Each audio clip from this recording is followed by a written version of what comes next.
जय बोलो महावीर भगवान की, अनंता अनंत सिद्ध परमेष्ठी भगवानों की, 10 लक्षण महापर्व की, उत्तम सत्य धर्म की। आज के इस 10 लक्षण पर्व के महान पर्व पर उत्तम सत्य धर्म के उपलक्ष्य में पंचम दिवस है ना आज। आप लोगों के बहुत अच्छे से व्रत उपवास चल रहे हैं। अभी यहाँ पर उत्तम सत्य धर्म पर देख रहे थे हम, पवन भैया जी छोटे से 2 साल के छोटे पंडित जी हैं, उन्होंने बहुत अच्छे प्रवचन दिए। काजल कुमारी ने प्रवचन दिए, अभिषेक भैया जी ने दिए। उसके उपरांत छोटे छोटे बच्चों ने बहुत अच्छे से यहाँ पर कवि सम्मेलन में भाग लिया। एक नई चीज़ हमें देखने को मिली कि बच्चों का कवि सम्मेलन है, सबको मौका मिला। हमें भी जब हम सीए कर रहे थे उसके बाद पर्सनालिटी डेवलपमेंट जैसे कोर्स कराने के लिए सीए इंस्टीट्यूट ने जीएमसीएस क्लासेस कराई थी, है ना, कि बच्चों में डिग्री तो मिल गई, बाद में कभी काम करेंगे, ऑडिट करेंगे तो हिचक रहेगी, कर पाएंगे कि नहीं कर पाएंगे व्यापार में, नौकरी में। क्योंकि कहीं ना कहीं आजकल के जो कोर्सेज हैं, पढ़ाइयाँ हैं, कहीं कहीं किसी किसी कॉलेज में तो स्टेज परफॉर्मेंस इत्यादि बहुत सारी चीज़ें बचपन से बच्चों को कराई जाती हैं। आप सभी से भी प्रसून भैया जी बैठिए थोड़ी देर। हाँ, परंतु कहीं कहीं बहुत सारे स्कूलों में इसकी कमी रह जाती है। यहाँ ज्ञानदानम गुरुकुल में हमें बहुत अच्छा लगा कि अभिषेक भैया जी एवं उनकी टीम, संकल्प भैया, दूसरे अभिषेक भैया जी, इन सब के सानिध्य में, इनके दिशा निर्देशन में छोटे छोटे बच्चे इतने अच्छे से कभी सम्मेलन कर रहे थे, स्टेज पे आकर के यहाँ बोल रहे हैं। तो बड़े बड़े विद्यालय जहाँ पर बहुत सारी विदेशी भाषाओं में शिक्षाएं दी जाती हैं, बड़ी बड़ी डिग्री दी जाती हैं, वहाँ पर धन भी बहुत लिया जाता है। और कुछ कुछ बच्चे अपने घर से अगर चरित्र सीख जाते हैं तब तो उनका चरित्र निर्माण हो जाता है, उनके माता पिता से, परिवार से या उनके समाज से। अन्यथा अधिकतर बच्चे चरित्र से पीछे रह जाते हैं। उनको जीवन जीने की जो एक सबसे मुख्य जो कला है, चरित्र निर्माण, उससे वंचित रह जाते हैं। यहाँ ज्ञानदानम गुरुकुल में जो व्यवहारिक शिक्षा है, धनोपार्जन की शिक्षा है, वह तो दी ही जा रही है, उसके साथ उनका चरित्र का निर्माण भी किया जा रहा है। और ये बच्चे किसी बड़े बड़े स्कूल कॉलेजों के बच्चे से पीछे ना रह जाएं, व्यवहारिक दृष्टि से कभी भी व्यापार करें, रोजगार करें, कुछ भी करें, तो उनके बीच इस प्रकार से यहाँ पर जो कंपटीशन कराया जा रहा है, कवि सम्मेलन के माध्यम से, स्टेज परफॉर्मेंस के माध्यम से, अन्य अन्य रुचियों, गेम्स के माध्यम से, बहुत ही रुचिकर है। बहुत अच्छा लगा देख करके कि ये बच्चे इस जगत में कहीं किसी भी दूसरे बच्चे से पीछे नहीं रहेंगे, बल्कि उनसे एक कदम आगे ही रहेंगे। ऐसी हम सभी की यहाँ पर भावना है। हाँ, सभी का है। देखो, टीम वर्क होता है, दोनों अभिषेक भैया जी, संकल्प जी, दीदियाँ हमारी, है ना, ये बच्चे बहुत नाम रोशन करेंगे। ऐसी ही श्रृंखला में आज हमारे देवेंद्र जी भैया जी आए हुए हैं। सब बच्चे उनको जय जिनेंद्र बोलेंगे। भैया जी से निवेदन है, आगे आएंगे। देवेंद्र सिंह भैया जी आगे आइए, सब बच्चे जय जिनेंद्र बोलेंगे। 2006 में जब हमने नया नया सीए किया था, तब हमारे ऑफिस के सबसे पहले, एक तो ये हैं, एक हमारे मिश्रा जी पीछे खड़े हैं, और एक बंटी भैया जी, 2-3 लोग थे जिनको लेकर के हमने एक छोटे से ऑफिस में लक्ष्मी नगर में काम शुरू किया था। ये 2006 से हमारे साथी हैं। हम नीरज भैया जी से निवेदन करेंगे, इनको तीर्थंकर लेने की फ़ोटो दे करके इनका स्वागत करेंगे, और शोभित भैया जी का भी स्वागत किया जाएगा। अभिषेक भैया जी, मंदिर में से 2-3 मालाएँ ले आओ,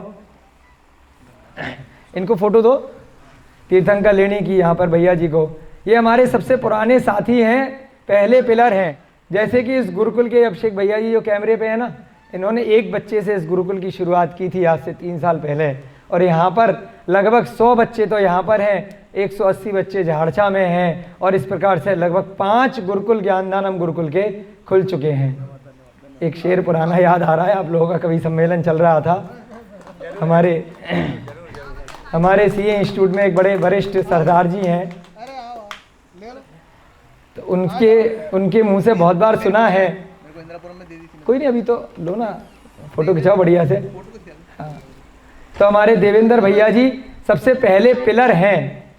तो हमें कहावत शेर याद आ रहा है, हमारे नंदा जी हैं, CS नंदा जी, सी इंस्टीट्यूट में बड़े सीनियर, वो GMCS क्लासेस में बोला करते थे, मैं अकेला ही चला था कारवे मंजिल लोग जुड़ते, मैं अकेला ही चला था जानवे मंजिल लोग जुड़ते चले गए कारवां बनता गया। तो उन्होंने उर्दू में बोला था, यानी कि मंजिल में हमारे देवेंद्र भैया जी, हम लोग शुरुआत में चले थे यहाँ गुरुकुल में, अभिषेक भैया जी, एक विचार रखा गया था कि गांव के बच्चों को कुछ शिक्षा देनी चाहिए। आज देखिए लगभग 400 से 500 बच्चे 3 साल के अंदर अलग अलग जगह जुड़ गए हैं।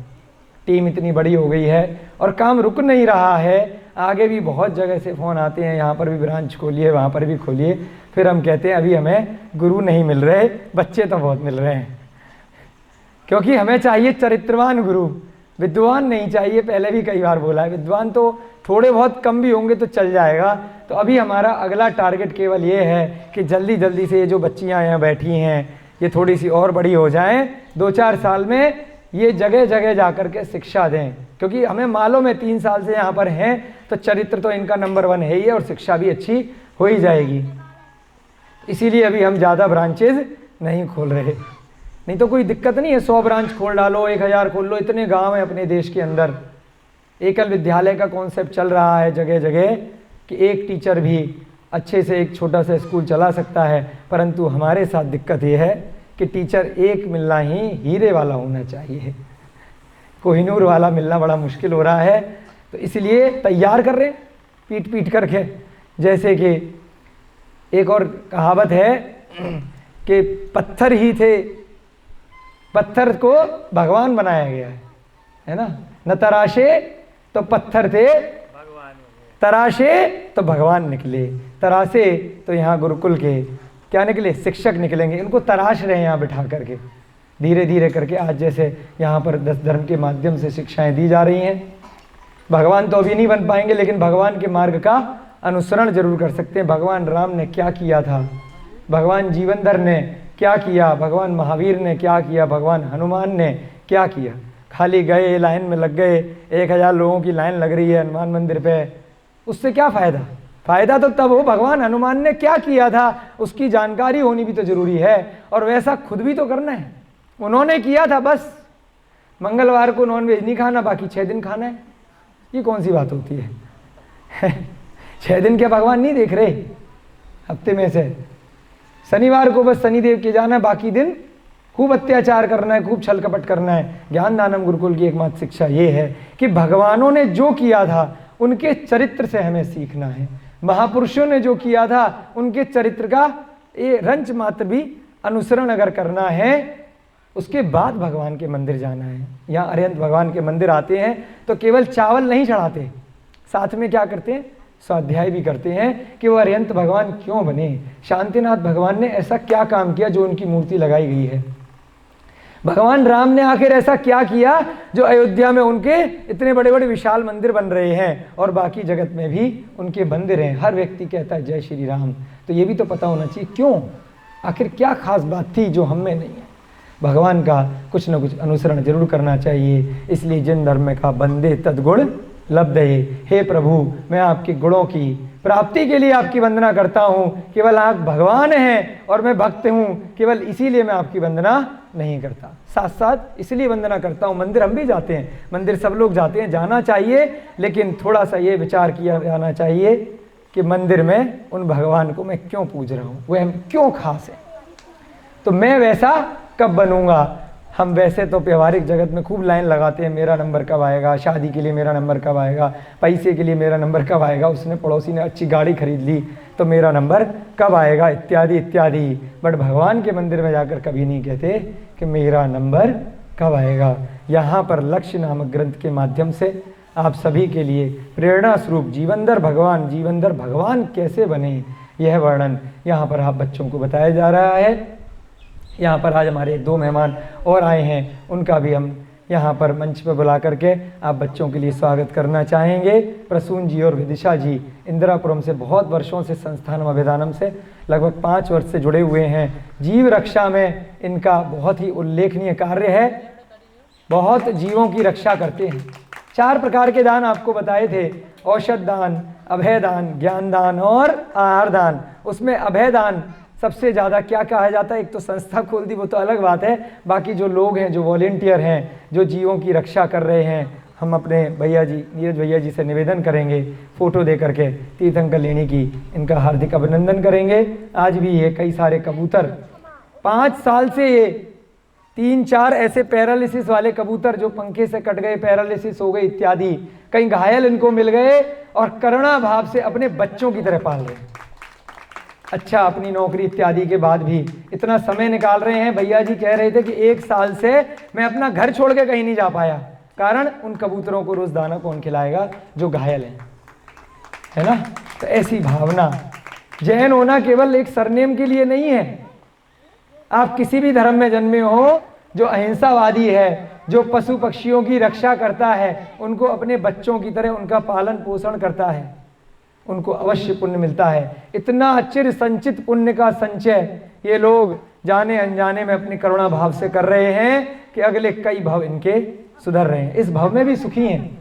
आप इन बच्चों के लिए बताइए कि किस प्रकार से आपको पशुओं की जान बचाने में दुख मिलता है या सुख मिलता है। माइक देंगे इनको थोड़ा सा, विदिशा भाभी और हमारे प्रसून भैया जी, आप बच्चों को 2 मिनट के लिए संबोधन करेंगे, प्रेरणा देंगे। ये बच्चे ही बड़े बच्चियों की जान बचाते हैं, छोटे छोटे गुरुकुल के बच्चे, थोड़ा सा बताएंगे। जैसे हमें चोट लगती है, भूख लगती है, तकलीफ होती है ना बच्चों, वैसे ना ये जानवर को भी तकलीफ होती है, ठीक है। ये हमारे जैसे ही होते हैं, बस हमारे जैसा बोल नहीं पाते हैं, और ना ये बहुत प्यारे होते हैं। ये आप अगर इनको प्यार करोगे ना तो ये आपसे दुगना आपको प्यार करेंगे। अगर आप एक बार एक पक्षी को या एक जानवर को पालोगे तो आप देखोगे कि उससे अच्छा दोस्त आपको कोई नहीं मिलेगा।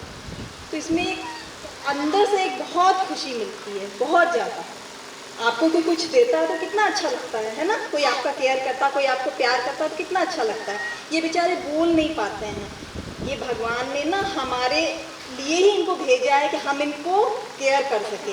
आदमी अपने लिए सब कुछ कर सकता है, जानवर बोल नहीं सकते, मांग नहीं सकते। तो ये मनुष्य का ना कर्तव्य है कि वो केवल अपना ही ध्यान नहीं करे, वो इन जीवों का भी ध्यान करे, ठीक है। जब आगे आप पढ़ाई करोगे ना तो आपको पता चलेगा कि ये जो जीव जंतु जो है ना, ये सब कितना ज़रूरी है हमारे लिए। अगर ये नहीं होंगे तो ये धरती धीरे धीरे ख़त्म हो जाएगी, ठीक है। तो इसलिए आप लोग सब जितने भी पशु पक्षी जानवर, इनसे ना खूब प्यार करो। देखो ये लोग आपको बदले में कितना प्यार करेंगे। Thank you. जीवनधर चरित्र में भी वर्णन चल रहा है ना, कुत्ते की, उसको बचा भी नहीं पाए, खाली अच्छे से उसकी समाधि करा दी और देव बन के किस प्रकार से उसने सहायता करी। हम प्रसून भैया जी से भी उम्मीद करेंगे बच्चों को प्रेरणा स्वरूप दो मेरा शब्द तो बोले। बस यही कहना है कि अगर हम गौरव भैया के एक कण के बराबर भी हो पाए तो हम जीवन में बहुत कुछ चढ़ा रहे हैं भैया जी, चढ़ा रहे हैं।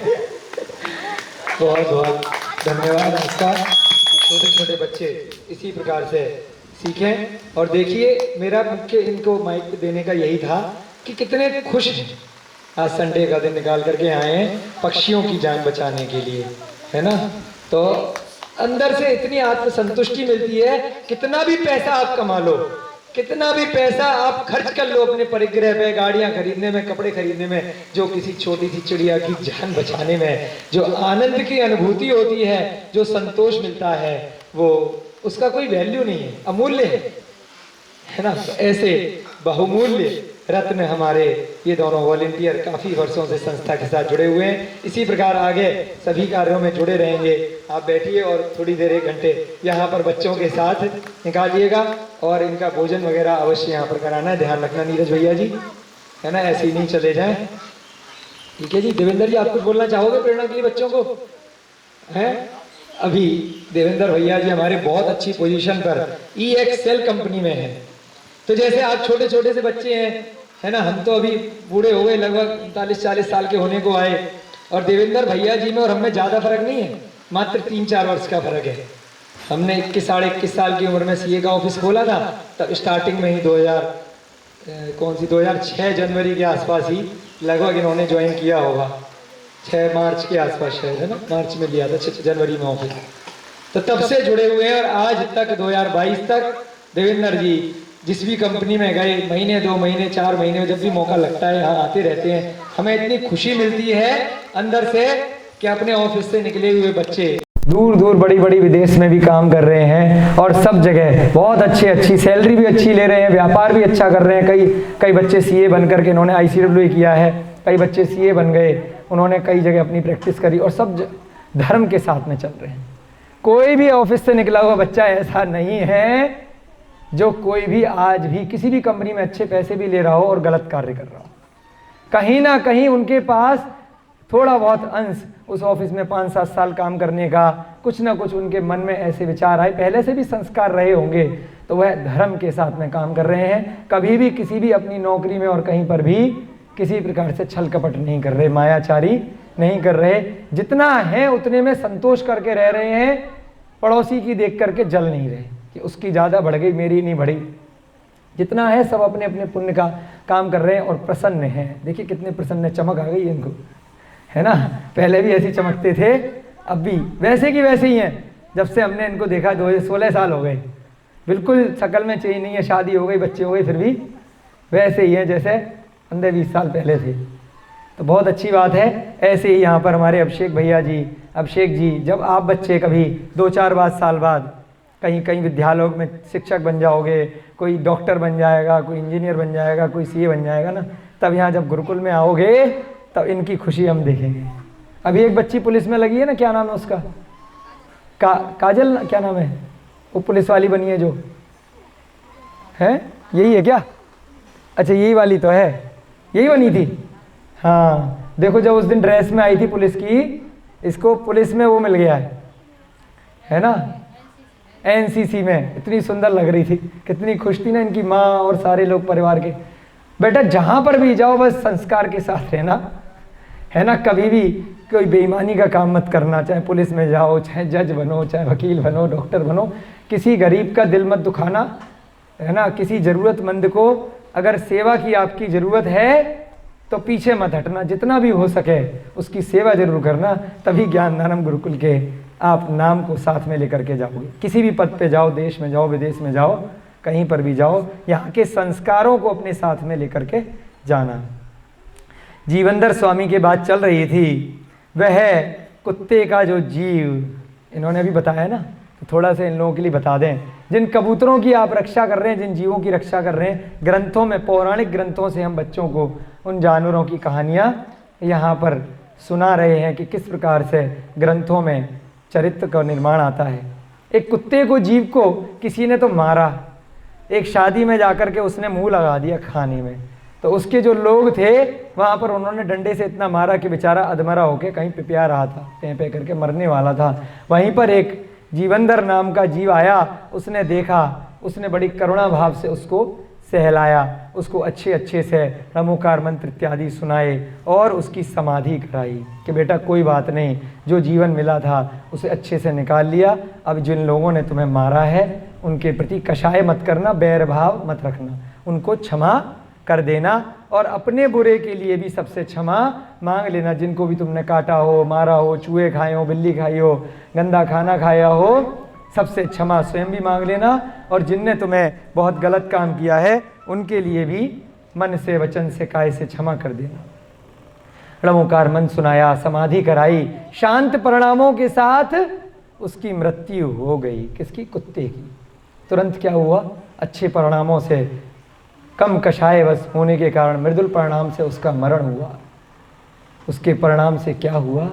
वह तुरंत जा कर के मनुष्य तो छोड़ो, देव बन गया। 4 प्रकार की गतियाँ होती हैं, देवता होते हैं, मनुष्य होते हैं, पशु पक्षी जानवर यानी त्रियंच, और चौथे सबसे बुरे नरक।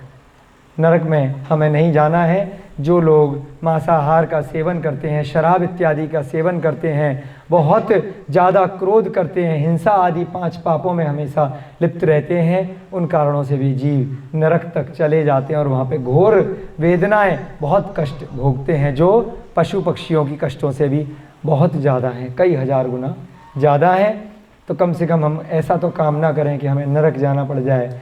ऐसा कुछ नहीं है कि ये सब काल्पनिक बातें हैं, ये लोगों को अच्छा बनने के लिए बताई गई हैं। इसका प्रमाण ग्रंथों में मिलता है। जब आप ग्रंथों को पढ़ते हैं तो उनसे आपको बिल्कुल प्रत्यक्ष प्रमाण मिलता है। स्वर्ग, नरक, मनुष्य और त्रियंच ये सब होते हैं। ये सब कहानी कपोल, वास्तविक बात, काल्पनिक बातें नहीं है, ये सब वास्तविक है। अगर ऐसा नहीं होता तो ये सारे पक्षी क्यों होते, हम मनुष्य क्यों होते, बहुत सारे जानवर अलग अलग पर्याय में क्यों होते, मनुष्यों में भी इतने भेद क्यों होते, कोई गरीब है, कोई अमीर है, कोई राजा है, कोई रंक है, कोई रोगी है, कोई निरोगी है, कोई सुखी है तो कोई दुखी है, कोई किसी स्थान पर जन्मा है, कोई किसी स्थान पर जन्मा है, इतने भेद उनके पूर्व भर के कर्मों के अनुसार होते हैं। तो ऐसे ही वह देव आकर के यहाँ पर संबोधन करके गया किसको, जीवंदर को, कि आपने मेरे ऊपर बहुत उपकार किया है। अवधि ज्ञान से उसने स्वर्ग में वहाँ पर जान लिया जहाँ पर भी जिस भी भवन में उसका उत्पन्न हुआ है। उसके बाद क्या कहा जीवंदर को कि कभी भी मेरी जरूरत पड़े तो मुझे याद कर लेना, क्योंकि ये जो जन्म मुझे मिला है देव पर्याय, उसके लिए आप ही मेरे उपकारी हैं, आपके कारण से ही मुझे यह देव आयु में जन्म मिला है, तो आपका यह एहसान मैं कभी भी नहीं भूलूंगा। जीवंदर ने कहा अच्छी बात है, हमने तो ऐसा कुछ सोचा नहीं था, लेकिन अगर आप बोल रहे हो तो कभी जरूरत पड़ेगी तो देख लेंगे। जीवंदर अपने कार्य में मग्न रहे। एक दिन क्या आया, काष्ठांगार जो उस नगर का राजा था, उसने किसी कारण से जीवंदर का अपहरण करवाया, उसको उठवाया अपने सैनिकों से और मृत्यु का आदेश दे दिया कि जाओ सैनिकों और इसको फांसी दे दो। जीवंदर इतना शक्तिशाली था कि राजा के सैनिकों को मार सकता था, राजा को भी मार सकता था, परंतु गुरु को वचन दिया था कि 1 साल तक राजा से युद्ध नहीं करना है। दूसरा, इन सैनिकों की क्या गलती है, तो बेचारे सेवक हैं, एम्प्लॉई हैं, राजा ने जैसा कहा है वैसा इनको मानना पड़ेगा, इनसे युद्ध लड़ने का क्या फ़ायदा, बेचारे बेमौत इन मारे जाएंगे या चोट लग जाएगी। तुरंत उसने क्या कहा, जीवंदर, अच्छा वो देव आया था कि कभी ज़रूरत पड़ जाएगी तो मुझे याद कर लेना। तुरंत अपने स्मरण में उस देव को याद किया। पल भर में ही अवधि ज्ञान से उस देव ने जान लिया कि मेरा उपकारी जीव संकट में है। तुरंत वहाँ से अपने यान से वो आया और क्या किया, इतनी तेज आंधी तूफान ले आया कि सारे की सारे वहाँ पे सैनिक डर के भाग गए, वर्षा कर दी और इधर जीवंदर को उड़ा करके अपने महल में ले गया। जीवंदर कुछ दिन वहीं पे रहा। अच्छा, बड़ी अच्छी बात है, ऐसे ऐसे देवों का महल होता है, बहुत अच्छे से खाया पिया बढ़िया से रहे, देवियों के साथ वहाँ पर पूरा अपनी सेवा वगैरह कराई। उसके बाद लगा कि अपना टाइम क्यों ख़राब कर रहे हैं, अभी तो 1 साल में जब तक काष्ठांगार को हराना है, अभी गुरु को वचन दिया थोड़ा महीने शेष बचे हैं, चलो एक काम करते हैं, हमारे इस आसपास के एरिया में जितने भी जिन मंदिर हैं, अकृत्रिम चैत्यालय हैं, चलो उनकी वंदना करते हैं, उससे बहुत अतिशय पुण्य का संचय होगा, क्योंकि भूमि पर रहने के कारण से ऐसे अकृत्रिम जंगलों वाले जो चैत्यालय हैं, मंदिर हैं रत्नमयी, उनके दर्शन नहीं कर सकते। तो वहाँ से कहाँ निकला, जैसे ही वहाँ से उड़ करके विद्याओं को लेकर के निकलता है, मार्ग में एक मरुस्थल मिलता है। मरुस्थल में क्या था, दीनहीन पशु पक्षी प्यास से भटक रहे थे, इतना सा भी पानी नहीं था, बस सब मरने की कगार में थे, बहुत अकाल वहाँ पर पड़ा था, इतने सारे पशु पक्षी बेचारे रेत को चाट रहे हैं पानी की इच्छा से। उसके मन में क्या आया, करुणा आ गई कि इन पशु पक्षियों ने क्या बिगाड़ा है ना। ऐसी तो अपन लोग, ये वॉलंटियर लोग बैठे हैं सभी लोग यहाँ पर, क्या करते हैं गर्मियों में कि इन बेचारे कबूतरों ने, तोतों ने, चिड़ियाओं ने क्या बिगाड़ा है, गर्मी में बेचारे क्या करेंगे, हम क्या करते हैं, मिट्टी के बर्तन में, अपनी बालकनी में, छत पर, जहाँ पर भी जगह मिलता है, रोज़ जल डालते हैं करुणा भाव से। उन पक्षियों को भी पानी मिलता है और स्वयं के भी पुण्य का संचय होता है। दोनों तरफ विन विन सिचुएशन है, कुछ गया भी नहीं और हमें भी इतना मिल गया, उन्हें भी मिल गया। जीव रक्षा के कारण देखिए कितना पुण्य का संचय हम लोग करते हैं। आप लोगों ने क्या संचय किया, कबूतर को बचाया, जानवर को बचाया, आपको बदले में खुशी मिली, सुख मिला, संतुष्टि मिली, और आपको पता भी नहीं होगा कि आपको कब कहाँ नौकरी में प्रमोशन मिल गया होगा उस कबूतर की जान बचाने के कारण, आपको नहीं पता होगा, है ना। लेकिन उसके पुण्य के कारण से होता है कि आपने बिना किसी इच्छा के कि इससे मुझे ये फ़ायदा होगा, इससे मुझे ये फ़ायदा होगा। आजकल तो बड़े पंडित जी ज्योतिषी चल रहे हैं। अभी आए भैया जी हमारे इंदिरापुरम से एक, कि मेरे बेटे की तबीयत खराब है, तो पंडित जी ने बोला है गौशाला में जा कर के खाना खिलाना है, कुत्ते को देना है, चींटी को आटा देना है, कबूतर को दाना देना है, क्योंकि कई लोग अपने मन से नहीं देते तो पंडित जी दिलवाते हैं। लेकिन हमने उनसे पूछा इससे आपका क्या फ़ायदा होगा? मेरे बेटे की तबीयत ठीक हो जाएगी। फिर हमने लॉजिक लगाया कि कैसे होगा, क्योंकि वो कुत्ता तो पैसे दे के जाएगा नहीं, गाय तो कुछ दे के जाएगी नहीं, वो चींटी बेचारी आटा खा के क्या दे करके जाएगी? उससे आपका पुण्य का संचय होगा, जो आप पाप पहले कभी करके आए हैं, जिस कारण से आपके बेटे की तबीयत खराब हुई। आपको भी तो दुख हो रहा है ना, सारा पैसा संपत्ति डॉक्टर लिए जा रहा है, ठीक ही नहीं हो रहा है, कितनी टेंशन है, कितना शोक है ना, बीपी हाई, हार्ट अटैक, सारी बीमारियां आपको भी लग रही हैं उस बच्चे के मोह के कारण से। तो कुछ ही महीने में जब आपने ये करना शुरू किया ना, एक बार तो उस ज्योतिषीय पंडित के कहने पे शुरू किया, उसके बाद आप अनवरत उसे करते ही चले जा रहे हैं। क्यों?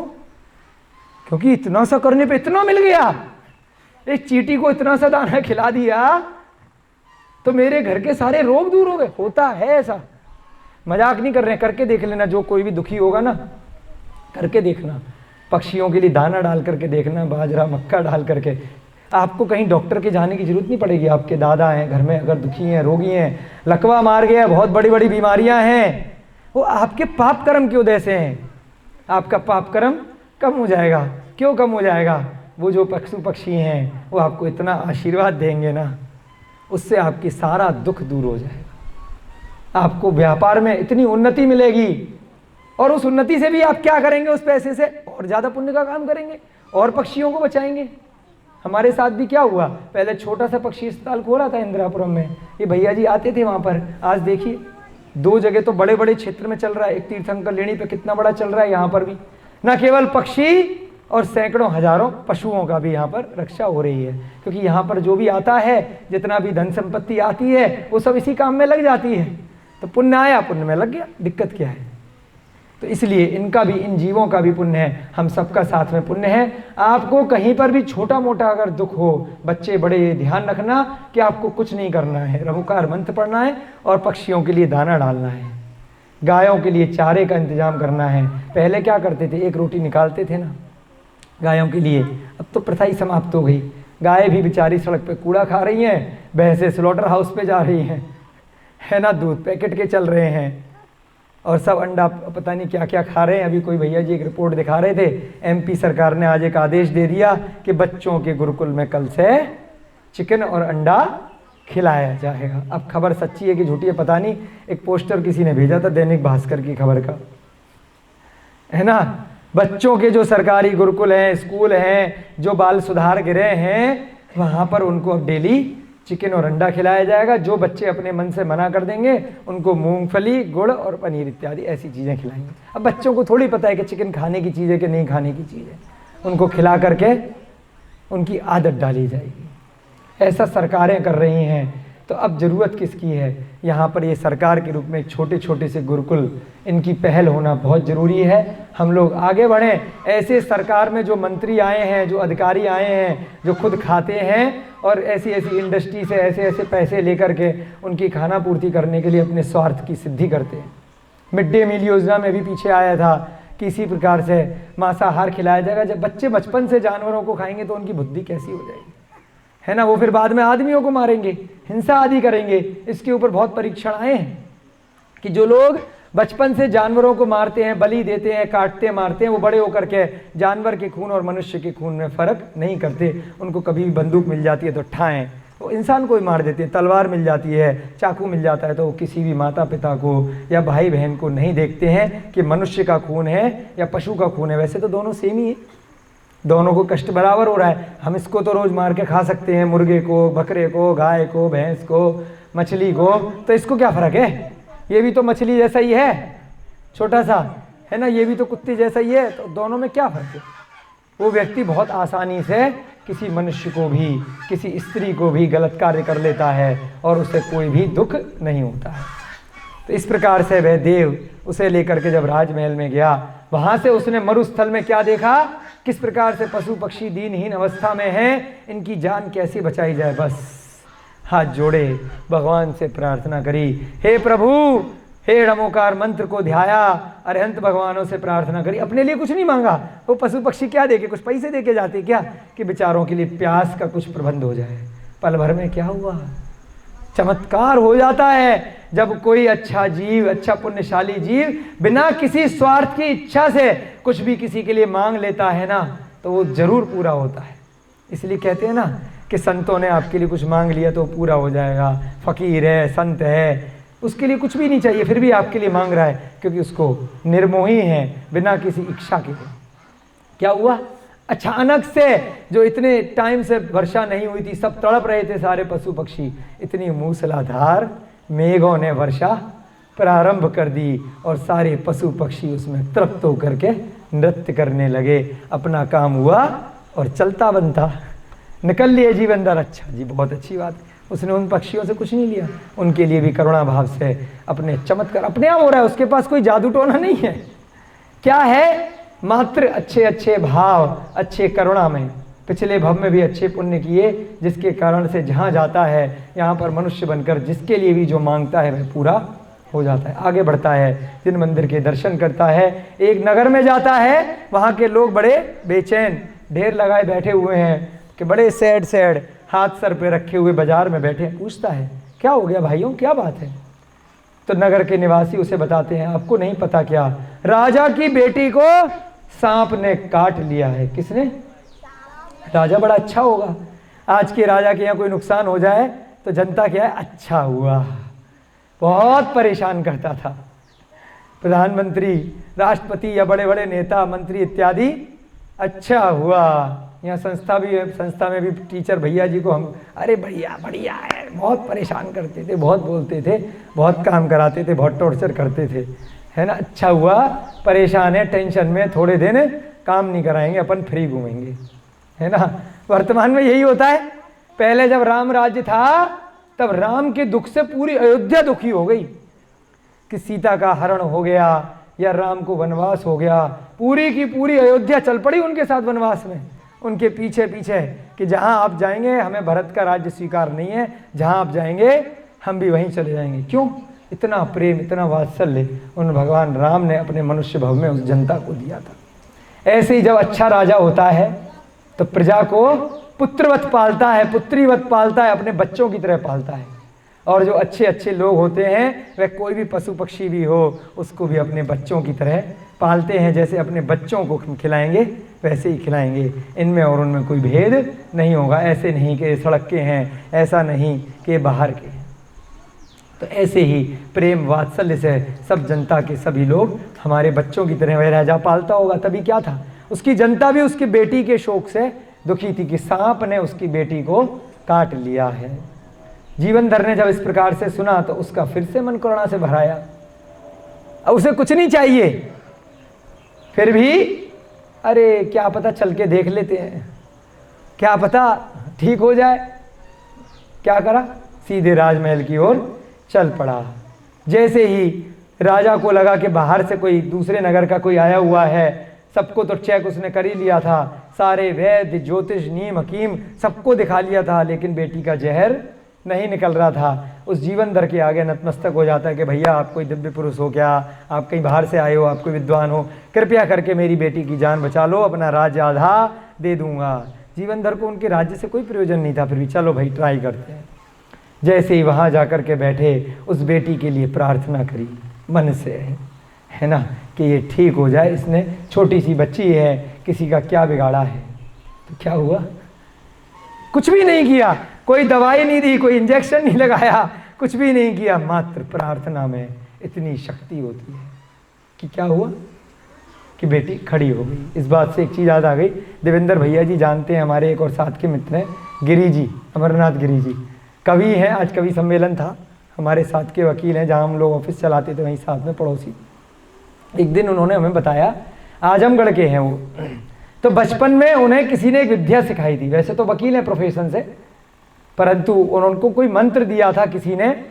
तो गांव में अगर किसी को भी सांप काट लेता था, उनको बुलाते थे, बिना किसी औषधि के वो मंत्र सिद्धि से, बिना किसी फीस लिए हुए उसका सांप का जहर उतार देते थे। ऐसे न जाने कितने उन्होंने सैकड़ों बच्चे, सैकड़ों बड़े लोगों का सांप का जहर उतारा। ये बात उन्होंने हमें बहुत साल पहले बताई थी, अभी भी कई बार बताते हैं कि आजमगढ़ से जिन लोगों को पता है फ़ोन आ जाता है तो चले जाते निःशुल्क, एक तरह से सेवा भाव से। वो जहर क्यों उतरता है आज हमें समझ में आया। करुणा भाव कि इसने कुछ नहीं बिगाड़ा, बेचारे ने गलती से पैर लग गया होगा, गाँव में घूम रहा होगा। जब सेवा भाव से कोई सेवा की जाती है ना, बिना किसी स्वार्थ सिद्धि के लिए, तो वहाँ से लोग ठीक हो जाते हैं। यहाँ लगभग 1 साल 8 महीने 9 महीने हो गए औषध दानम के नाम से वहाँ पर आयुर्वेद के हमारे रोहितास भैया जी इलाज कर रहे हैं। पहले भी दूसरे वैद्य जी साथ में कर रहे थे। तो जब पिछले माह लिस्ट पता चली, कहा कि 30, 40, 50 हज़ार पेशेंट यहाँ पर दिखा करके चले गए। ना कोई बोर्ड है, ना कोई सोशल मीडिया पे अधिक प्रचार है, ना कोई टीवी पे इश्तिहार हैं, और फिर भी इतने पेशेंट आ रहे हैं कि अपने देश से, विदेश से, पूरे दिल्ली से, बाहर से, दूर दूर से, है ना। आज भी कल किसी का फ़ोन आया था, मेरठ से आ रहे थे, कोई फिरोजाबाद से आ रहे थे, अलग अलग नगरों से लोग आ रहे हैं। क्या कारण है? निस्वार्थ भाव से यहाँ पर सेवा दी जा रही है। शांतिनाथ भगवान के आशीर्वाद से यहाँ पर सेवा दी जा रही है। तो लोग ठीक क्यों नहीं होंगे? केवल औषधि काम नहीं आती, दुआ काम आती। और दुआ कौन कर रहा है? वह भी काम आता है। संगठित रूप में यहाँ पर चीज़ें काम आ रही हैं कि इतने इतने पेशेंट प्रतिदिन 25, 30, 40 पेशेंट भी एवरेज यहाँ पर आ रहे हैं और ठीक भी हो रहे हैं। कुछ लोगों के अभी पाप का कर्म चल रहा है, वह दवाई लेने के बाद भी ठीक नहीं हो रहे, क्योंकि विश्वास नहीं हो रहा होगा, या फिर उल्टी सीधी चीज़ें अभी भी अभक्ष पदार्थ खा रहे होंगे। हमने यहाँ पर क्या सिस्टम लगाया है कि भाई दवाई तब लगेगी जब पहले अपना पेट में जो डाल रहे हो ना उसको शुद्ध करोगे।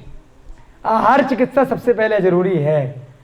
अभक्ष पदार्थ खाओगे, जीवों को खाओगे, अंडा नॉनवेज शराब पियोगे, तो दवाई कुछ नहीं कर पाएगी, भगवान कुछ नहीं कर पाएंगे। बुरे विचार रखोगे, अन्य लोगों को दुखी करोगे, कषाय रखोगे, तो नहीं कर पाएंगे। अपने मन को शांत करना पड़ेगा, योग भी करना पड़ेगा, प्राणायाम भी करना पड़ेगा, औषधि भी लेनी पड़ेगी, और आहार भी नियम से अच्छा करना पड़ेगा, जिस आहार में किसी भी जीव की हिंसा नहीं हो। ऐसा हजारों लोगों का रिजल्ट यहाँ पर है जो मात्र 3 हफ्ते में ठीक हो गए, और बड़ी से बड़ी बीमारियाँ, लाखों करोड़ों रुपए भी वे लोग खर्च कर चुके थे बड़े बड़े अस्पतालों में, दिल्ली एनसीआर में, गुड़गांव में। ऐसे ऐसे बड़े बड़े लोग जिनके लिए 50 लाख रुपए, 1 करोड़ रुपए भी बहुत बड़ी चीज़ नहीं है। यहाँ पर मात्र कुछ 100 रुपये में, खाली दवाई के खर्चे में, या बिल्कुल निःशुल्क, वो बिल्कुल ठीक हो गए। कितने लोगों का मधुमेह, डायबिटीज़ ठीक हो गया, कितनों का कैंसर, कितनों का कोरोना, कितनों के हड्डियों के दर्द, कूल्हे के दर्द, कितनी कितनी चोटें कितने अच्छे से ठीक हो गई। कारण क्या है? करुणा भाव। ऐसे हमारे रोहितास भैया जी इतनी करुणा भाव से वहाँ पे सेवा दे रहे हैं, है ना।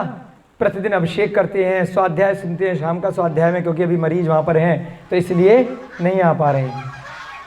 कितने शांत परिणामी हैं। तो डॉक्टर किस भाव से इलाज कर रहा है? अगर डॉक्टर इस भाव से उस हॉस्पिटल में इलाज कर रहा है, इसकी पॉकेट कितनी है, कितने का इंश्योरेंस है, कितने का माल इसके पास में है, तो इलाज लगेगा क्या? आपको लगेगा कि लग गया क्योंकि आपने इतने मोटे पैसे दे दिए, परंतु डॉक्टर के मन में क्या है? छल कपट है, लूट है, व्यापार है।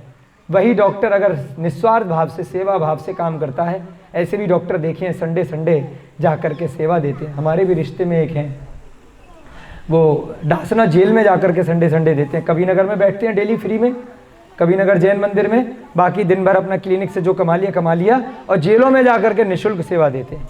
इतने सुखी हैं, है ना, गाजियाबाद में, हाँ कभी नगर में, ठीक है ना। ऐसे भी डॉक्टर हमें मिलते हैं। हमारी वर्षा भाभी जी हैं वहाँ इंदिरापुरम में, हर सैटरडे को कितने लोगों का क्या करती हैं वो, माइग्रेन का निःशुल्क इलाज सैकड़ों लोगों का कर चुकी, कोई फीस नहीं लेती। पथरी का इलाज करती हैं, है ना, और सब लोग ठीक हो जाते हैं। थेरेपी देते नहीं, औषधि देते हैं और रमोकार मंत्र साथ में बताते हैं। बहुत सारा इलाज होता है। निस्वार्थ भाव से जब आप कोई भी सेवा देते हैं तो वो उसका फल ज़रूर मिलता है। ऐसे ही यहाँ पर क्या हुआ, उस बच्ची का विष कैसे दूर हुआ? करुणा भाव से। कोई दवाई नहीं, कुछ नहीं। वर्तमान में भी हमने गिरी जी का उदाहरण इतने सारे दिए कि हमने प्रत्यक्ष देखे हैं, कुछ भी नहीं कर रहे, सांप का जहर उतर जा रहा, बताओ, है ना, थोड़े से सेवा भाव के साथ। ऐसे ही तो जीवनधर जैसे जीव ने अगर सांप का जहर उतार दिया, इतना बड़ा पुण्य प्रतापी मोक्षगामी जीव है, तो कौन सी बड़ी बात है जब साधारण लोग, आप लोग भी प्रेरणा ले सकते हो कि करुणा भाव से यदि बिना किसी स्वार्थ के लिए अगर आपने किसी अन्य जीव के लिए कुछ मांगा है, तो हमारे साथ तो बहुत बार होता है, हम आपके साथ भी ये देखना चाहते हैं। आपने भी देखा होगा कि आपकी जो भी इच्छाएं हैं अपने लिए मांगोगे तो नहीं पूरी होंगी, कि पैसे आ जाएं, नौकरी लग जाए, बच्चा हो जाए, अपने लिए मांगोगे तो नहीं होगी। ये ध्यान रखना। करुणा भाव से। ये संसार का नियम है।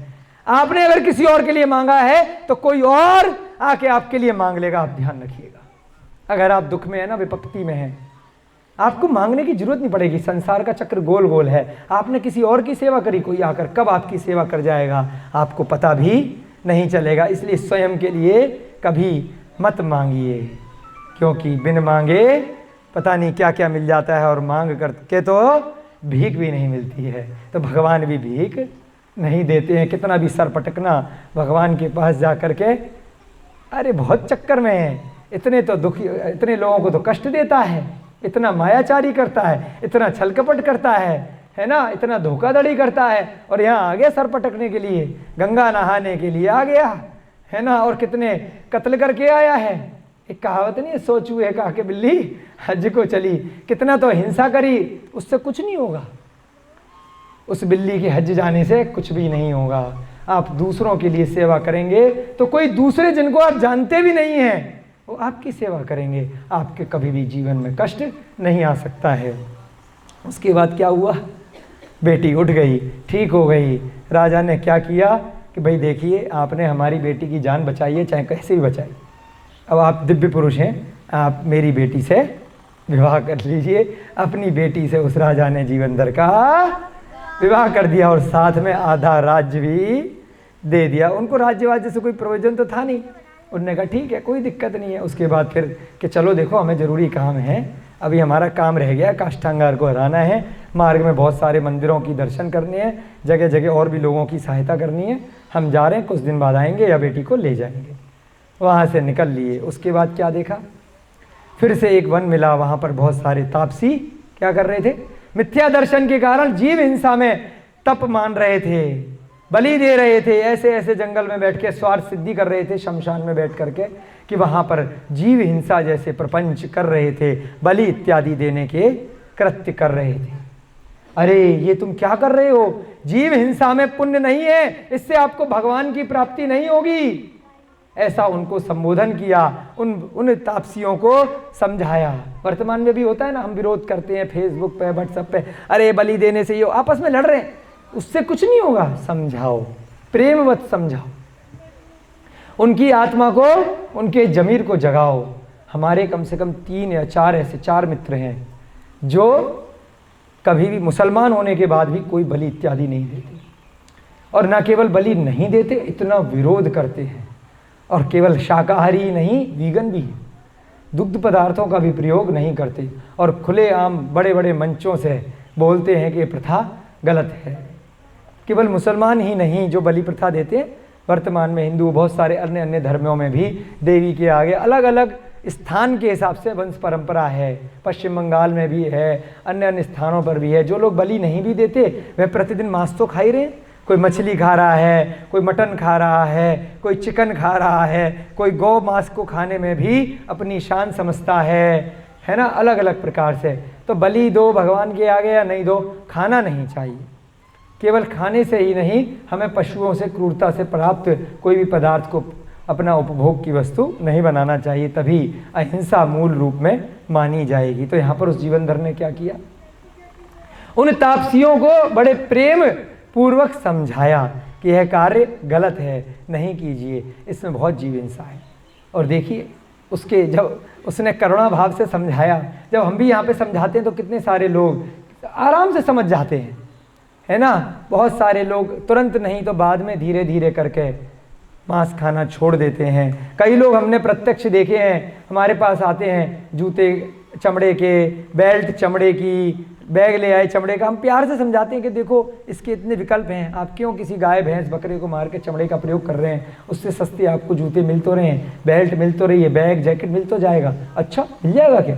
उसके बाद वो देखते हैं, रिसर्च करते हैं, हमसे पूछते हैं कहाँ मिलेगा, हम जगह बता देते हैं। हमेशा हमेशा के लिए उनका चमड़ा छूट जाए। प्यार से समझाइए, लड़ाई मत लड़िए कि मेरे को ज्ञान हो गया, मैं जैनी हूँ, मैं शाकाहारी हूँ, मैं वीगन हूँ, मैं जीव हिंसा कर रहा हूँ तो तू क्यों मार। अरे ऐसे थोड़ी ना होता है। और लड़ाई लड़ोगे और तुम्हारा सर फोड़ेगा, तुम उसका सर फोड़ोगे, तुम्हारा धर्म उसके धर्म से श्रेष्ठ है, ऐसे कुछ नहीं है। आप बताओ, बात करो, है ना। बातचीत से ही सारी समस्याओं का हल हो सकता है घर परिवार में भी, और इस प्रकार से भी हम किसी को भी अगर संबोधन करना चाहें तो हम उसको बुरा ना कहें, पहले उसके लेवल पर आएँ, उससे दोस्ती करें, फिर उसको अपने विचारों का आदान प्रदान करें कि बेटा देखो बिना जीव हिंसा के भी ये सारी चीज़ें मिलती हैं, बिना जीव हिंसा के भी आप तप कर सकते हो। आपको जो भी विद्याओं की सिद्धि करनी है, पशुओं की हिंसा करना, पक्षियों को मारना, उसके अलावा भी आप मंदिर में ऐसे ऐसे कर सकते हो, पूजा अर्चना, पुष्प चढ़ा लो, फल चढ़ा लो, है ना, आप आटे का कुछ बना लो, रोटी दाल चावल जो आप खाते हो वह अन्न चढ़ा दो। चढ़ाते थे ना पहले, गेहूँ चढ़ाते थे, चना चढ़ाते थे, अब पता नहीं क्या क्या करने लग गए लोग, अब तो सीधे बलि देने लग गए भगवान के नाम पर, है ना। और अब तो सुनने में आया कई मंदिरों में नई प्रथा चालू हो गई है, भगवान के नाम पर शराब चढ़ाने लग गए हैं कि भगवान, नई नई कहानियाँ बना दी हैं कि भगवान भी पीते हैं तो हम भी पिएंगे। शराब पीना तो मांसाहार से भी ज़्यादा बुरा है, क्योंकि उसमें मांसाहार में तो आप दूसरे जानवर को मार रहे हो, शराब में तो आप स्वयं को मार रहे हो। आत्महत्या का फल साक्षात नरक है, चाहे धीरे धीरे आत्महत्या की जाए, चाहे एक झटके में की जाए। मांस खाने में भी नरक जा सकते हो, त्रियंच भी जाना पड़ सकता है, पशु पक्षी बनना पड़ सकता है, परंतु शराब का तो अंत ही नरक है, वो मांस से भी ज़्यादा बुरी है। मधु, मांस, मदिरा तीनों को इस श्रेणी में लिया। तो इसलिए अगर आप शहद भी खाते हैं वह भी बहुत ही दुखद है, क्योंकि उसमें छोटे छोटे जीवों का, इतने सारे मधुमक्खियों को आपने इतना कष्ट दिया, छोटी छोटी, उनकी कोई गलती थोड़ी है, वो बेचारे अपने लिए मधुमक्खी जो है शहद इकट्ठा कर रही है, आपने लेकर के उसको चोरी करके खा लिया, क्या टेस्ट के लिए। अरे खजूर खाओ, किशमिश खाओ, अंगूर खाओ, मुनक्के खाओ, और न जाने कितने मीठे मीठे लीची खाओ, सैकड़ों मीठे फल है, क्या रखा है उस शहद में जो इतनी छोटी छोटी मधुमक्खियों को कष्ट दे करके आप प्राप्त करते हैं। क्या हुआ उसके फल से? उसकी शादी हो गई, और उसके बाद उन तापसियों को संबोधन किया तो तापसियों ने वह बलि प्रथा छोड़ दी, प्यार से समझा है ना। अच्छा, और उसके बाद जिन धर्म को ग्रहण कर लिया, अहिंसा को ग्रहण कर लिया कि हम जीवन में कभी भी हिंसा युक्त कार्य नहीं करेंगे, उसके बाद यहाँ पर आगे बढ़ता चला गया, और फिर क्या हुआ, वहाँ पर एक कहानी और आई जो हमने कल भी पढ़ी थी, वह कहानी दोबारा से रिवाइज करते हैं, फिर आगे के प्रश्न लेंगे। तो आपका कितना समय रह गया आपकी कक्षा में? अभी बचे हैं 15 मिनट। चलिए, भगवान की भक्ति अगर अच्छे मार्ग के लिए की जाएगी तो वह कभी भी विफल नहीं होगी, उससे मुक्ति मिलेगी। अब क्या कहा? अच्छा, आगे जब बढ़ा तो वह एक मंदिर में गया, मंदिर के द्वार अपने आप खुल गए, कपाट अपने आप खुल गए, अंदर एक व्यक्ति बैठा था उस मंदिर में, वहां से निकल गया, आगे बढ़ गया। क्या हुआ अभिषेक जी? एक मंदिर में पहुंचा है, कहां पहुंचा? एक मंदिर में पहुंचा, मंदिर के द्वार अपने आप खुल गए, चमत्कार हो गया। अंदर एक आदमी बैठा था, उनके चरणों में गिर गया, पूछा भाई क्या बात है, क्यों परेशान हो? उस व्यक्ति ने क्या कहा कि एक ज्योतिषी ने बताया था, इस नगर में एक सेठ है, उसने एक ज्योतिषी से पूछा था कि भाई मेरी बेटी का विवाह किससे होगा। तो उसने बताया था कि इस मंदिर में जो भी युवक आएगा और अगर दरवाज़ा अपने आप खुल जाएगा तो उससे अपनी बेटी की शादी कर देना, बड़ा पुण्यशाली वह होगा। तो ऐसा सुनने के बाद मैं वह पकड़ करके उसे सेठ के पास ले गया। सेठ ने इस समाचार के बाद उसका महा उत्सव संपन्न कराया और अपनी पुत्री क्षेमश्री से भी उसका विवाह कर दिया। वो कुछ कर नहीं रहा, अपने आप हो रहा है। भैया जी लोगों को भोजन के लिए पूछना, नीरज जी, है ना, अच्छे से भोजन वगैरह करा कर उसके बाद विदा करना, और इनका ऊपर प्रभात से मिलवा देना, अच्छे से आते रहिएगा, बड़ा अच्छा लगता है, बच्चों का मार्गदर्शन होता है। वैद्य जी से भी मिलना, है ना, अच्छा मिल लिए, चलिए भोजन कराना इनको, है ना, चलो चलो, अच्छा जय जिनेन्द्र। अब क्या है, क्षेमश्री से भी उसका विवाह करा दिया गया। वो बेचारा जहाँ जाता है वो कुछ करता ही नहीं, अपने आप चीज़ें हो जाती हैं। मालाएं देखी थी ना उसकी माँ ने, 8 मालाएं, अभी तो 4 हुई हैं। धीरे धीरे आप लोग अंतर्यामी हैं, गिनती गिन रहे हैं, और 4 कम मिलेंगी एक एक करके। कोई बात नहीं, मिलती रहेंगी बेटा। ये हमारे संकल्प भैया जी को, अभिषेक भैया जी को एक भी नहीं मिल रही, वहाँ इसको 8 मिल रही हैं। कोई बात नहीं, बिना इच्छा के कोशिश करेंगे तो मिल जाएगी, हैं। तो ऐसे फ़ायदा क्या, अच्छी मिले, धार्मिक मिले, जो धर्म को आगे बढ़ाए तब करना है। चलिए, चौथी शादी कर ली, नहीं, चौथी करिए कि तीसरी? चौथी करिए। हाँ, अब प्रश्न आया, बच्चों से प्रश्न पूछेंगे जल्दी जल्दी से, फिर इस अध्याय का समापन शायद हो जाएगा। जीवनधर की तृतीय रानी कौन थी? प्रश्नोत्तरी चल रही है। जीवनधर की तृतीय रानी का नाम बताओ। हमने पहले दिन कहा था बच्चे लोग नोट्स बनाएंगे। तृतीय रानी का नाम था पद्मा, जो अभी यहाँ पर सांप के काटने से बची थी। क्या नाम था उसका? पद्मा। गुड़माला उससे पिछली वाली थी। चलो कुछ तो सही बताया। चतुर्थ रानी कौन थी? अभी नाम बताओ। अभी तो बोला था क्षेमश्री, बोलो। क्षेमश्री, क्षेमपुरी नगरी के दानी सेठ गुणभद्र की क्षेमश्री नाम की कन्या। तीसरा प्रश्न, जीवनधर अकेले अपरिचित स्थान पर रहते हुए, भ्रमण करते हुए कब आनंदित होते थे? कब उन्हें अच्छा लगता था? हाँ, और बहुत बढ़िया, इसकी क्या नाम है? मिथिलेश के लिए तालियां हो जाए। जब वह किसी की सहायता करते थे और जब वह भगवान के मंदिर के दर्शन करते थे। ठीक है ना? बहुत अच्छा। इतना बड़ा जीव भी खुश कैसे हो रहा है? अन्य की सहायता करने से और भगवान के दर्शन करने से।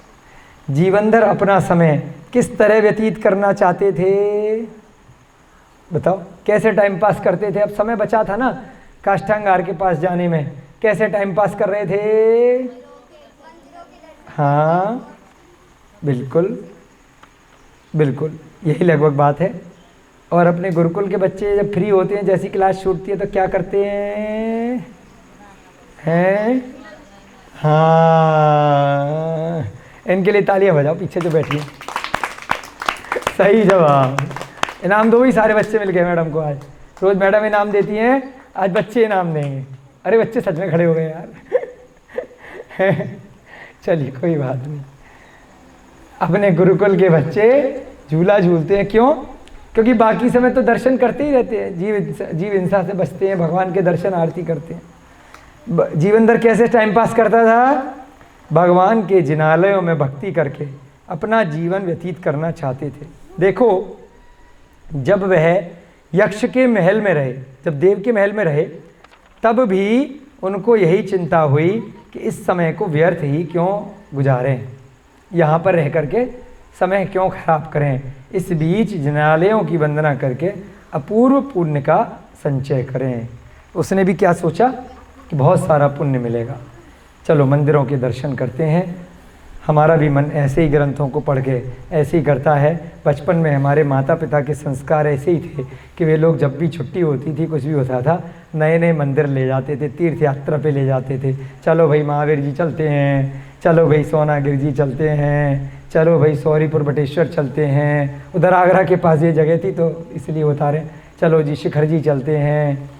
फिर कभी कभी चलो जीवन में एक बार श्रवणबेल गोला, बड़ी दूर है, वहाँ चलते हैं। हाँ, मथुरा 84 पास में था, वहाँ भी ले जाते थे। तो आगरा के आसपास की जो जगह थी, जब भी कभी छुट्टी होगी, ये नहीं पिताजी हमें कभी भी रेस्टोरेंट लेके नहीं गए जीवन में, शायद ही कभी।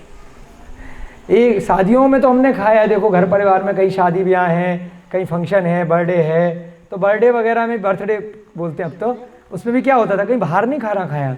जिस भी बच्चे का बर्थडे है उसके घर में जाकर के पार्टी हो रही है, उसकी मम्मी बना रही है। हमारा है तो हमारी मम्मी बना रही है। ठीक है, इतना चल रहा है तो कोई दिक्कत नहीं है। कहीं पर भी उस समय ज़्यादा प्याज व्याज का खाना कहीं नहीं होता था, तो चाहे कितने भी अलग अलग जगह भी, ये सब चलन तो बहुत बाद में शुरू हुआ है। ज़्यादा से ज़्यादा क्या होता है, छोले भटूरे, पूड़ी, रोटी, दाल, सब्जी अच्छी अच्छी। और उस ज़माने में जब हम छोटे थे तो पनीर वगैरह भी आविष्कार ही नहीं हुए थे, है ना। घर में भी अगर कोई आ गया तो ज़्यादा से ज़्यादा समोसे आ गए, कचौड़ी आ गई, बेड़ई आ गई, तो इतना बहुत बाहर का खाया है, जलेबी खाई है।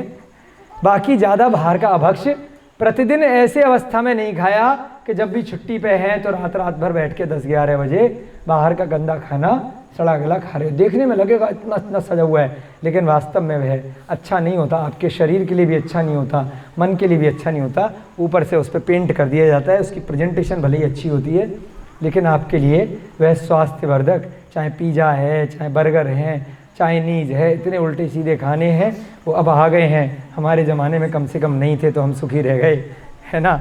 अब तो लोग बाहर का खाने का मतलब यही सब गंद खाते हैं। कोई बात नहीं, कई लोगों को बड़े अच्छे लगते हैं कोई दिक्कत नहीं है। नहीं, घर में बना के खाते हैं, कोई दिक्कत नहीं है। उत्पम खाइए बढ़िया से, कोई दिक्कत नहीं है, वो भी पिज़्ज़ा ही तो है। डोसा खाइए घर में बनवा के, उत्पम खाइए, बहुत सारी चीज़ें होती हैं। चलिए, तो यहाँ पर क्या कहा कि अच्छे से खाना है, अच्छे से रहना है, और जब भी कभी मौका लगे तो जिन मंदिरों के दर्शन करना है। हमारे पास भी ऐसे संस्कार थे, और यहाँ पर गुरुकुल के बच्चों को भी ऐसे संस्कार हम लोग देना चाह रहे हैं कि जब भी कभी समय मिले तो जिन मंदिरों के दर्शन आप सभी बच्चे करें। एक प्रश्न और ले लें, 5 मिनट बचे हैं। सम्यक दृष्टि जीव क्या भगवान की भक्ति पूजा करने से बचता है?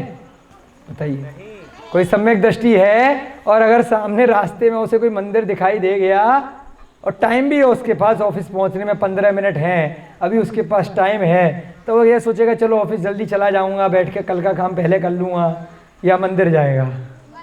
मंदिर जाएगा। अरे वहाँ पे तो काम टाइम पे कर ही लूँगा। नहीं, कभी नहीं। सम्यक दृष्टि जीव अत्यंत भक्ति भाव से पूजा वंदना करता है। जिस दिन भगवान की भक्ति पूजा न कर पाए उस दिन उसे शोक रहता है। आपको पता है यहाँ पर मंदिर क्यों शुरू हुआ था? हम लोगों ने पिछले साल यहाँ आना क्यों प्रारंभ किया? हम तो इंदिरापुरम रहते थे, डेली भगवान का अभिषेक करने का सौभाग्य मिलता था जब से नीति खंड का मंदिर बना था 4-5 वर्षों तक। अचानक से कोरोना में मंदिर में ताला लग गया। मंदिर कि भैया बस 5 मिनट के लिए, 2 मिनट के लिए एंट्री है, वो भी दर्शन के लिए, अभिषेक नहीं कर पाओगे। अब डेली की आदत थी सुबह 6 बजे उठो, फिर भागो मंदिर में, नहाओ, धोती दुपट्टा पहनो, आधा 1 घंटा वहाँ पर भक्ति भाव से सभी लोगों के साथ इतने भाव विभोर होकर अभिषेक करो, इतने अच्छे लोगों से मिलो, उसके बाद अपना काम धंधा, उसके बाद आकर के नाश्ता पानी बनाओ, घर में अपना जो भी क्रियाकलाप है ऑफिस चलाओ, कोई दिक्कत नहीं थी। अचानक से कोरोना ने मंदिर पे ताला लगा दिया। और उससे पहले सुनपुरा में छोटा सा मंदिर यहाँ पर बन चुका था। श्रीलंका के लिए प्रतिमा जी आई थी, अरिहंतगिरी तमिलनाडु से, इतनी प्राचीन प्रतिमा। तो बड़ी मन में बेचैनी होने लगी, 1 महीने तो कैसे भी निकाला कि भाई जब अपने पास सुनपुरा में सुविधा है, वहाँ कहीं पर भी, कहीं गांव में रह लेंगे, कुटिया में या उसी कमरे में मंदिर में कहीं पर भी खटिया डाल करके कहीं पर भी मैनेज कर लेंगे, परंतु अभिषेक तो कर पाएंगे। यहाँ कोई कानून नहीं है, यहाँ बंदिश नहीं है। तो धीरे धीरे करके बड़ी तेज़ी से मैडम के कहने पर 1-2 महीने में बहुत कोशिश करी, फिर 10 लक्षण आ गए पिछली बार के। हमने कहा भाई हमारा तो दिन भर ऑफिस है, हम कैसे करेंगे? 10 लक्षण में इन्होंने नियम दिलवा दिया कि कुछ भी ऑफिस छोड़ो, 10 दिन तो मेरे को मंदिर जाना ही जाना है। हमने कहा कोई बात नहीं, ना लाइट थी, ना पंखा था, ना कुछ था, यहीं मंदिर में बैठ कर 10 दिन ऑफिस चलाया ज़मीन पर बैठ के। और इसमें भी पंखा वंखा कुछ भी नहीं था, ज़मीन में भैया जी एक चौकी ले आए थे, उस चौकी पे 10 दिन ऑफिस चलाया, सुबह अभिषेक पूजा करी, ठीक है भाई साहब, 10 दिन निकाले। उसके बाद तो ऐसी आदत पड़ गई कि भाई जल्दी से कमरा बनाओ, बोरिया बिस्तर लेकर के आओ, अब तो डेली अभिषेक करना है। तो इसलिए 10 लक्षण की बात है, भैया जी को ही सब पता है, ये तो थे तब की बात है ना। उसके बाद जल्दी से यहाँ मंदिर बन गया, गुरुकुल भी बन गया, और सारी चीज़ें कितनी तेज़ी से हो गई। तो क्यों? क्योंकि ये सम्यक दर्शन की निशानी है कि मंदिर के बिना रह नहीं पा रहे हैं, भगवान के बिना रह नहीं पा रहे हैं, जो आदत पड़ गई है। तो ऐसे ही कुछ लोग इसके बिना नहीं रह पाते हैं, कुछ भी कर लो, अरे शराब की आदत पड़ गई है, रह नहीं पा रहे हैं। कुछ लोग इसके बिना नहीं रह पाते हैं, चाहे ऑफिस से नौकरी से निकाल दें, 10 बार जाना पड़ता है। जो लोग सिगरेट पीते हैं, बार बार काम छोड़ कर सिगरेट पीने, बीड़ी पीने जाते हैं। कुछ लोग वहीं बैठ के गुटखा खाते रहते हैं, आदत पड़ जाती है पूरे दिन, है ना, ऐसे करके खाते हैं ना, कुछ लोग ऐसे करके खाते, तो वो आदत पड़ गई, किसी को बुरी आदत पड़ गई तो लत पड़ जाती है। तो ऐसे ये अच्छी लत है, ये लत एक दिन भगवान की लत ना आपको भी कभी भगवान बना देगी, और वो जो बुरी लत है ना वो भी स्वयं नरक रूपी लत है। वो शराब, सिगरेट, बीड़ी, हिंसा, ये नॉनवेज, इसकी, अरे लोगों को सुना है चिकन की लत है, पता नहीं क्या टेस्ट होता है उसमें, अंडे की लत है, लत पड़ गई है। अगर महीने में 1 बार नहीं खाऊं तो लगता नहीं कुछ खाया, पार्टी करी, चिकन और साथ में शराब, क्या लत है। तो ऐसी लत से तो वो नीचे ही जाएंगे। तो इससे अच्छा लत, वो मीरा का आता है ना, लागी लगन रे, है ना, प्रभु तुझसे लगी, क्या है वो गीत, है ना, मीरा का गीत नहीं है, अरे मीरा हो गई मगन। तो प्रभु से लगन लगाओ ना, इन गंदी गंदी चीज़ों से लगन क्यों लगाओ। सम्यक दृष्टि जीव ऐसी लगन लगाता है कि कभी भी कितना भी इंपॉर्टेंट काम हो, अगर मंदिर दिख गया है, किसी भी जीव की रक्षा, मंदिर भी है वो भी, अगर रास्ते में कोई घायल गाय दिख गई, पशु दिख गया, कबूतर दिख गया, तो काम धंधा छोड़ करके पूरा पूरा दिन उसकी सेवा में लग जाते हैं। अभी 15 दिन पहले की बात है, हमारे एक बड़े गुरु हैं सीए, उनका बेटे हैं आयुष गोयल जी, उनका फ़ोन आया कि वह कहीं कार से ऑफिस जा रहे थे, अचानक से एक कुत्ते को एक्सीडेंट में देख लिया। पूरे दिन कम से कम नहीं तो 50 फ़ोन करे होंगे, ऑफिस ही नहीं गए, जब तक उसका इलाज नहीं करा दिया, लेके नहीं चले गए, उसका ऑपरेशन नहीं करा दिया, उसके बाद उसको किसी शेल्टर पे नहीं पहुंचा दिया, काम धंधा पूरे दिन 20 फ़ोन हमारे पास आए। हमने डॉक्टर को फ़ोन किया, फिर वसुंधरा में उनको एक सन्मत भैया जी हैं, जैन हैं वो भी, तो उनका नंबर वगैरह दिया। तो ये भी एक लगन है, जीव रक्षा भी अपने आप में धर्म है। मंदिर जा रहे हो, रास्ते में अगर पशु घायल मिल गया, उसको बचाना धर्म मानोगे या मंदिर में आना धर्म मानोगे और पशु को ऐसे ही छोड़े आओगे? बताओ बच्चों, पशु को पहले देखोगे, वो भी तो धर्म है। भगवान ने यही तो कहा है कि पहले भाई मेरी वाणी पढ़ो। मैं भगवान कैसे बना? मैं पशु रक्षा से भगवान बना, पक्षियों की रक्षा से भगवान बना, दीनहीन दुखियारे लोगों की सेवा से मैं भगवान बना। खाली मेरी पूजा करने के चक्कर में आपने रास्ते में किसी का एक्सीडेंट किया, उसको घायल अवस्था में छोड़ करके मंदिर आ गए, अरे भगवान, अरे अरे अरे अरे पूजा कर रहे खूब 2-2 4-4 घंटे, वो बेचारा मर गया। तो ये भी तो लोग कहते हैं कि मुझे पाप तो नहीं पड़ जाएगा, मैंने मंदिर छोड़ दिया, अभिषेक छोड़ दिया और मैंने रास्ते में किसी जीव रक्षा बचा दिया। अरे वही भगवान है, वो तेरी परीक्षा हो रही है ना, वो तो तेरी परीक्षा हो रही है, तू उसमें फेल हो गया। तो पहले तो उसकी की रक्षा करना, रास्ते में तुझे कोई मिला है, भगवान की पूजा भी कर और साथ में तू 4 प्रकार से दान भी कर। जिस दिन भगवान की भक्ति पूजा ना कर पाए, उस दिन उसे शोक रहता है। अरे यार, ऐसे ही हमारे साथ हुआ था ना कोरोना में, कितने परेशान थे। सबसे ज़्यादा परेशानी तो नीरज भैया जी पद बैठे हैं, हमें तब हुई थी जब इंदिरापुरम के मंदिर में घंटे पे कपड़ा लग गया था। हमें सबसे ज़्यादा आनंद घंटा बजाने में आता है जब मंदिर में प्रवेश करते हैं। उनने कहा घंटे पे हाथ लगाने पे कोरोना हो जाएगा। मैंने कहा यार, घोर कलयुग, कितना पुण्य मिलता है भगवान के घंटे से, कितना पुण्य मिलता है भगवान के गंदोदक को लगाने से। एक बोर्ड लगा दिया कि गंदोदक में मशीन लगाई जाएगी, गंदोदक में हाथ मत डालना, कोरोना हो जाएगा। मैंने कहा भैया क्या हो गया है, दुर्बुद्धि, कुछ भी अंग्रेज लोग कह रहे हैं और कुछ भी मान रहे हो, क्या पागलपन। अपने सब ग्रंथों को भूल गए, सब भगवान को भूल गए कि उस गंदोदक से तो सर्प का जहर निकल जाता है, उस गंदोदक से तो पता नहीं क्या क्या हो जाता है, 8 कर्म नष्ट हो जाते हैं। और उस गंदोदक पे आपने बैन लगा दिया, इसको टच कर दोगे तो तुम बीमार पड़ जाओगे, डरो। उसी गंदोदक से कोरोना दूर हो जाता है, उसी गंदोदक से तो कोरोना दूर हो जाता है।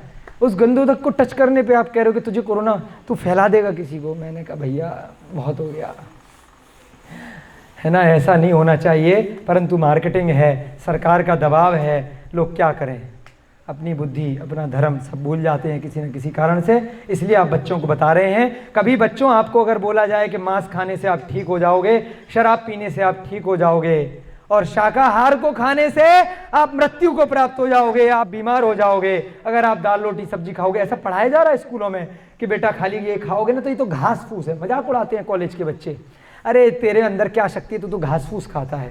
बेटा घास फूस खाने वाला हाथी भी ना, मांस खाने वाले उल्टे सीधे चीज़ें वाले जो कुत्ते होते हैं ना, उनको एक टांग में कुचल के निकल जाता है।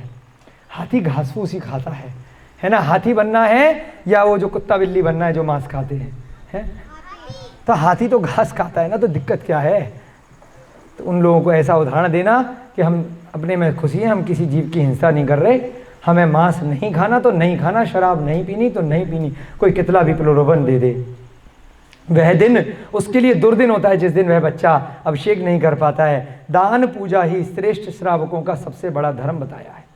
इस धर्म, यहाँ पे क्या होता है, दान और पूजा। दान भी अभय दान आ गया उसमें, रास्ते में अगर मार्ग में कोई पशु पक्षी घायल मिल गया, कोई मनुष्य मिल गया जिसको आप हॉस्पिटल ले जा सकते हैं, उसका इलाज कर सकते हैं, कुछ नहीं भी कर पा रहे हो तो आपको बताया कुत्ते के साथ क्या किया जीवंधर ने, समाधि करा दी। इतना तो कर ही सकते हो, नमोकार मंत्र सुना के आगे बढ़ जाओ कि तेरी गति अच्छी हो, कहीं अच्छी जगह पहुंचा कर आगे बढ़ जाओ। इस धर्म के कारण ही वह धर्मात्मा श्रावक कहलाता है।